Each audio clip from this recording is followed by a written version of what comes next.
Exodus chapter 1.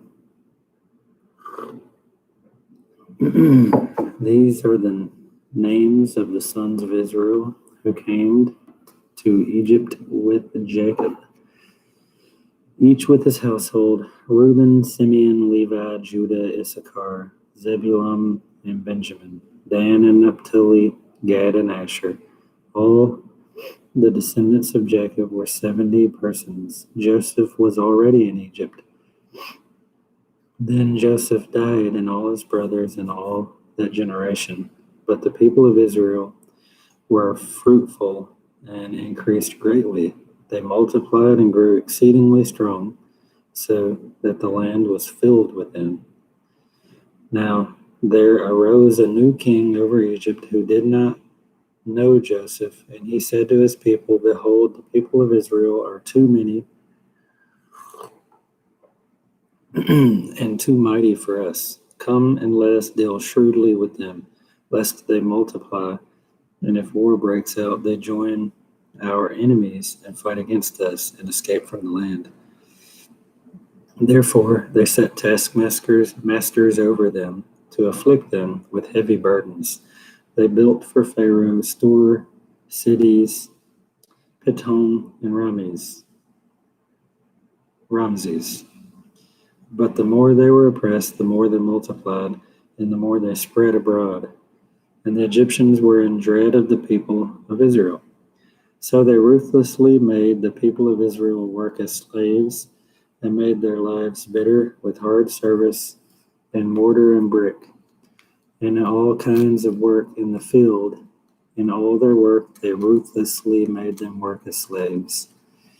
Then the king of Egypt said to the Hebrew midwives, one of whom was named Shiphrah and the other Puah, "When you serve as midwives to the Hebrew women and see them on the birth stool, if it is a son, you shall kill him, but if it is a daughter, he shall live. But the midwives feared God and did not do as the king of Egypt commanded them, but let them live. So the king of Egypt called the midwives and said to them, "Why have you done this? And let the male children live." The midwives said to Pharaoh, "Because the Hebrew women are not like Egyptian women, for they are vigorous and give birth before the midwives come." So God dealt with the midwives well, and the people multiplied and grew strong. And because the midwives feared God, he gave them families. Then Pharaoh commanded all his people, "Every son that is born to the Hebrews you shall cast into the Nile, but you shall let every daughter live." Now a man from the house of Levi went and took as his wife a Levite woman. The woman conceived and bore a son, and when she saw that he was a fine child, she hid him 3 months. And when she could hide him no longer, she took him in a basket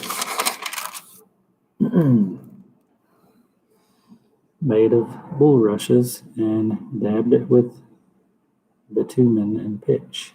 She put the child in it and placed it among the reeds of the riverbank. And his sister stood at a distance to know what would be done of him. So the daughter of Pharaoh came down to bathe in the river, while her young women walked beside the river. She saw the basket among the reeds, and she set her servant woman, and she took it. And when she opened it, she saw the child, and behold, the baby was crying. She took pity on him and said, "This is one of the Hebrew children."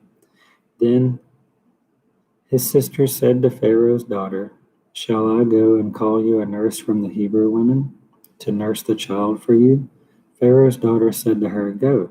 So the girl went and called the child's mother.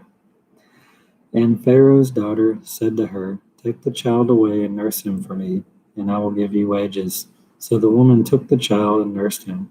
When the child grew old, she brought him to Pharaoh's daughter, and he became her son. She named him Moses because she said, "I drew him out of the water." Moses flees to Midian. One day when Moses had grown up, he went out to his people and looked on their burdens and said, he saw an Egyptian beating a Hebrew, one of his people. He looked this way and that, and seeing no one, he struck down the Egyptian and hid him in the sand. When he went out the next day, behold, 2 Hebrews were struggling together.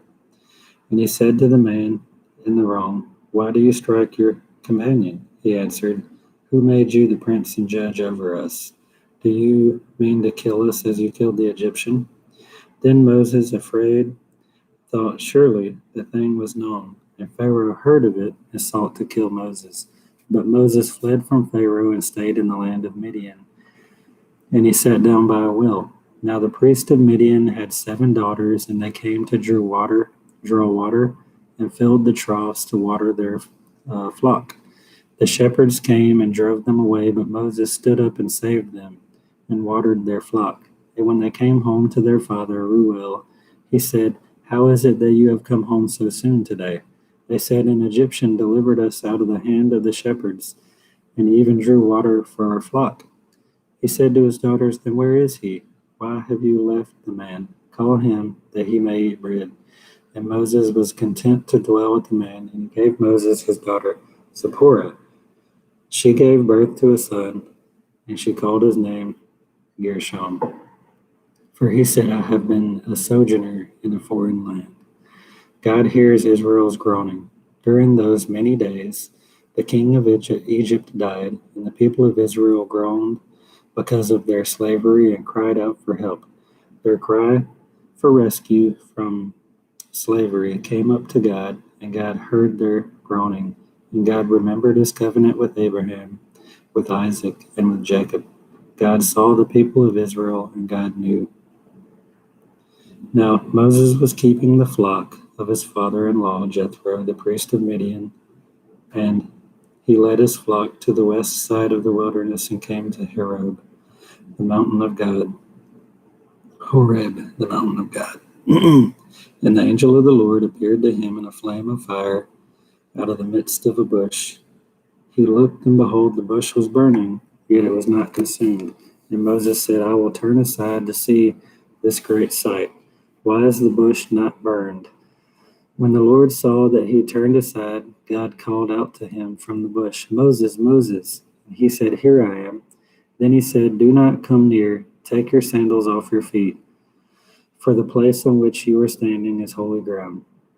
And he said, I am the God of your father, the God of Abraham, the God of Isaac, and the God of Jacob. And Moses hid his face, for he was afraid to look at God.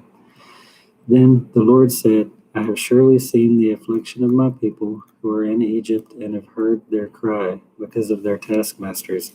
I know their sufferings, and I have come down to deliver them out of the hand of the Egyptians, and to bring them up out of the land to a good and broad land, a land flowing with milk and honey, to the place of the Canaanites, the Hittites, and the Amorites, the Perizzites, the Hivites, and the Jebusites.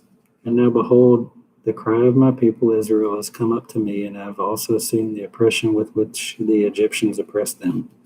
Come, I will send you to Pharaoh, that you may bring my people, the children of Israel, out of Egypt. But Moses said to God, Who am I that I shall go to Pharaoh and bring the children of Israel out of Egypt? He said, But I will be with you, and this shall be a sign that I have sent you. When you have brought the people out of Egypt, you shall serve God on this mountain. Then Moses said to God, If I come to the people of Israel and say to them, The God of your fathers has sent me to you, and they ask me, What is his name? What shall I say to them? God said to Moses, I am who I am. And he said, Say this to the people of Israel, I am has sent you. God also said to Moses, Say this to the people of Israel, The Lord, the God of your fathers, the God of Abraham, the God of Isaac, and the God of Jacob has sent me to you. This is my name forever, and thus I am to be remembered throughout all generations. Go and gather the elders of Israel together and say to them, The Lord, the God of your fathers, the God of Abraham, of Isaac, and of Jacob, has appeared to me, saying, I have observed you and what has been done to you in Egypt, and I promise that I will bring you up out of the land of affliction in Egypt, to the land of the Canaanites, the Hittites, the Amorites, the Perizzites, the Hivites, and the Jebusites, a land flowing with milk and honey. And they will listen to your voice. And you and the elders of Israel shall go to the king of Egypt and say to him, the Lord, the God of the Hebrews, has met with us, and now please let us go 3 days' journey into the wilderness that we may sacrifice to the Lord our God. But I know that the king of Egypt will not let you go unless compelled by a mighty hand. So I will stretch out my hand and strike Egypt with wonders that I will do in it. After that he will let you go, and I will give the people favor in the sight of the Egyptians. And when you go, you shall not go empty, but each woman shall ask her neighbor and any woman who lives in her house for silver and gold jewelry and for clothing. You shall put them on your sons and your daughters, that you shall plunder the Egyptians.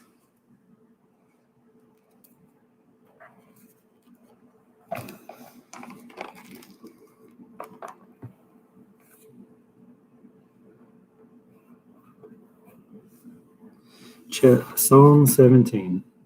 Hear a just cause, O Lord, attend to my cry. Give ear to my prayer from lips free of deceit. From your presence let my vindication come. Let your eyes behold the right. You have tried my heart. You have visited me by night. You have tested me, and you will find nothing. I have purposed that my mouth will not transgress with regard to the works of man. By the word of your lips I have avoided the ways of violence. My steps have held fast to your paths. My feet have not slipped. I call upon you, for you will answer me, O God. Incline your ear to me and hear my words. Wondrously show your steadfast love, O Savior of those who seek refuge from their adversaries at your right hand. Keep me as the apple of your eye and hide me in the shadow of your wings. From the wicked who do violence, by deadly enemies who surround me. They close their hearts to pity with their mouths. They speak arrogantly. They have now surrounded our steps. They set their eyes to cast us to the ground. He is like a lion eager to tear, as a young lion lurks in ambush. Arise, O Lord, confront him, subdue him. Deliver my soul from the wicked by your sword. From men by your hand, O Lord, from men of the world whose portion is in this life. You fill their womb with treasure. They are satisfied with children, and they leave their abundance to their infants.